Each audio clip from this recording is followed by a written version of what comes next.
So my latest obsession is tablet weaving, and it's so beautiful. So I'm going to give you a very quick 10-minute introduction in how to do tablet weaving in case you would like to try a different craft. Okay, so with tablet weaving, what we do is we can use patterns like this. This comes from a website called Twisted Threads. I'll put the link to that below, where you can get lots and lots of free patterns to try. So I'm going to really quickly break down how this works.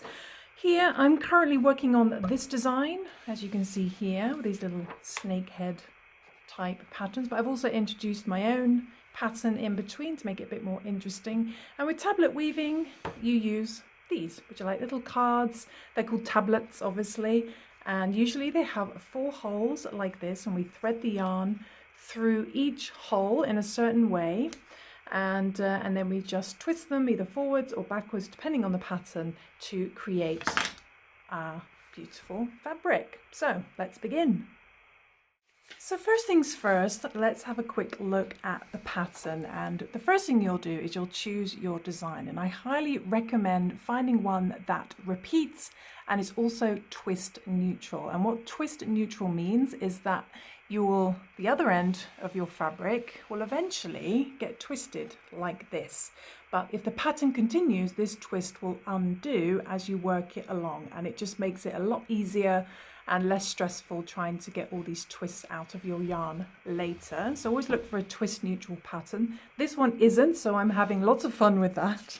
The next thing you'll see is this here, which looks very, very daunting. It's the main weaving design.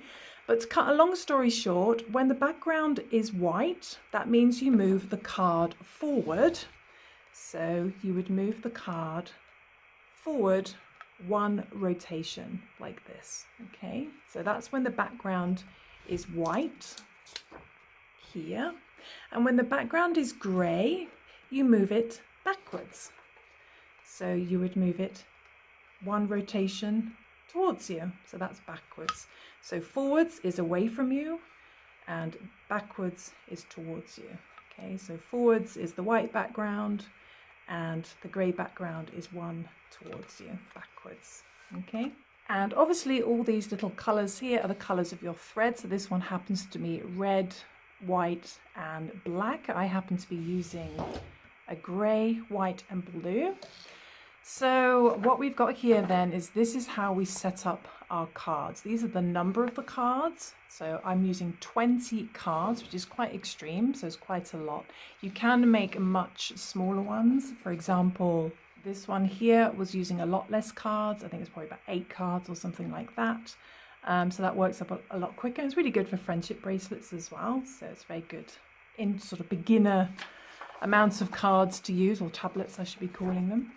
And then what we've got here, it shows you A, B, C, D. Now each card usually has, here's a little homemade one I made here, because you don't need a fancy loom or fancy cards.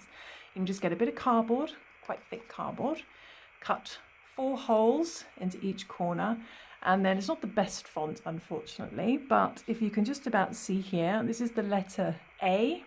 Next one along in a clockwise direction.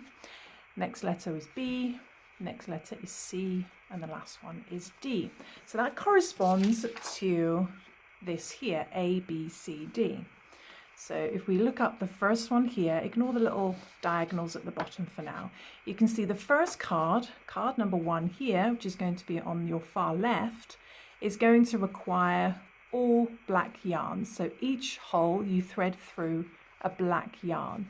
Then the next card you would thread through a white yarn in A, and then a red yarn in B, a white yarn in C, then a red yarn in D, and so on and so forth all the way across. However, the most important thing is these little dashes here underneath you also have to pay attention to.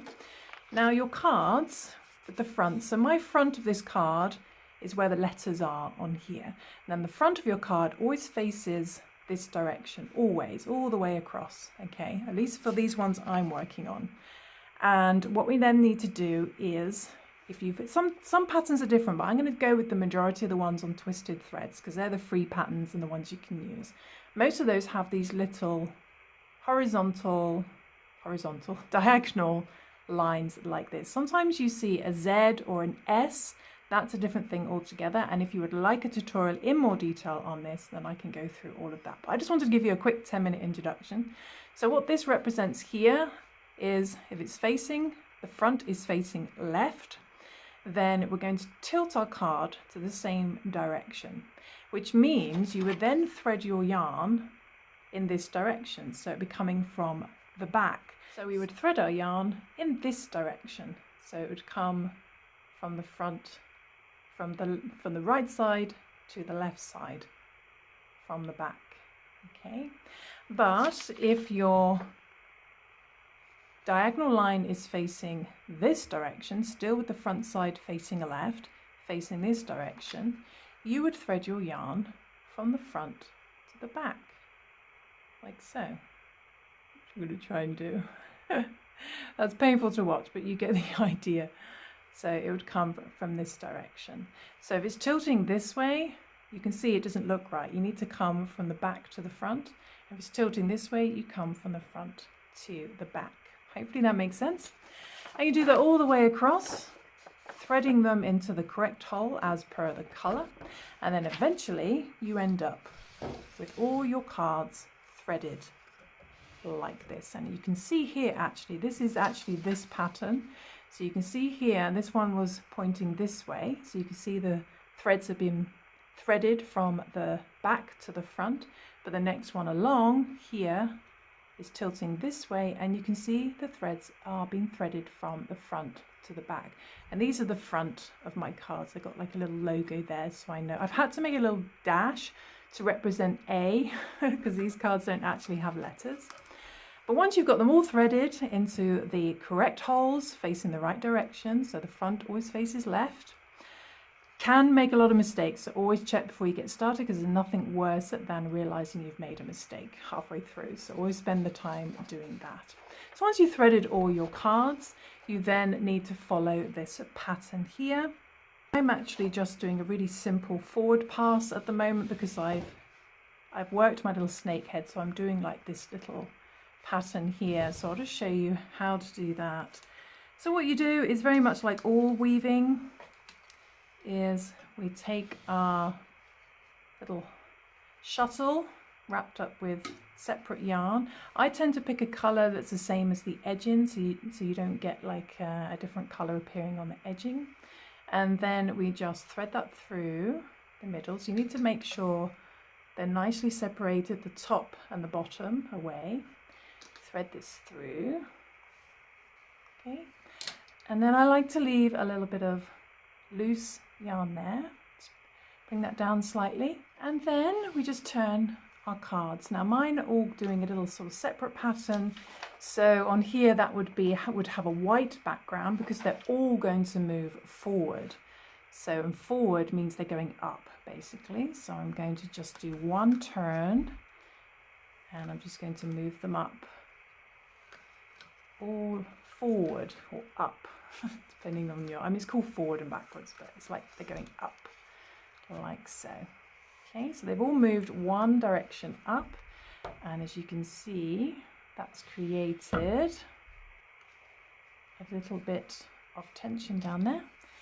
And I'm just going to get our little shuttle there, push that down, and then gently you just pull this, but very, very gently. You don't want to leave too much hanging out, but you also don't want to pull it too tight that it pulls it in and distorts it. So that's perfect. And then what we would do, I would give it another little push down, and then we put the shuttle back through in the opposite direction, again leaving a little bit of loose. And I'm going to do another forward pass. So they're going up one rotation. So this would be a background, a white background on here. It's all going up. Okay. If they were coming down, they would have a grey background. And the same thing again. And then slowly over time, you create a pattern. You can see this little upside down V slowly appearing.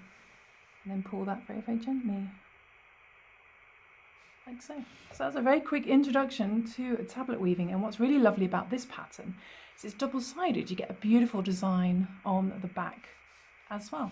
But you don't need a fancy loom, just like you don't need fancy cards. You can make your own cards.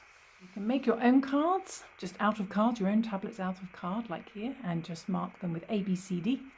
And you can also make your own loom, as it were. Basically, all you need is something to hold it one end and something to hold it the other end. And you can see here, this is what I used to use, and this is just 2 screws, 2 pieces of wood, and this just holds my yarn in like that. And you can double it up. You could feed it through here and feed it through there, just so it's nice and tight and it's not gonna pull out like you would with friendship bracelets.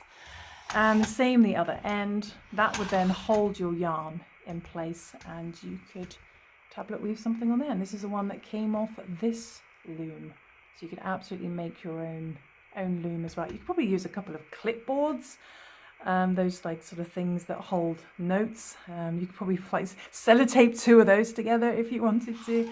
I'm sure there's a very easy and cheap option. There we go. That's a really quick introduction to tablet weaving. Just letting you know what I'm working on lately, and I have a whole Instagram channel of my tablet weaving, which I'm totally addicted to. If you'd like to go check that out and come and follow my journey, it's Pictish Threads over on Instagram. And also, if you would like more in-depth tutorials on weaving, just let me know, and I'm sure I could do a few dedicated tutorials on this channel. And let's see what the other side looks like. That's what the back looks like. It's really beautiful, and this is a bookmark that Missy is using. I call it like the X Factor design. But anyway, I hope that was interesting to you. I hope that's a really quick breakdown, and thank you always for watching and subscribing and liking these videos. Sorry I haven't posted for a while. A lot has been going on behind the scenes. We had to close our studio, couldn't afford it anymore. Spending a little bit of time doing some other crafts and just sort of trying to set up some kind of studio to make videos. But I will see you soon for some more crochet crafting fun, maybe some weaving fun too, and hopefully see you over on my Instagram. Thanks for watching. Bye.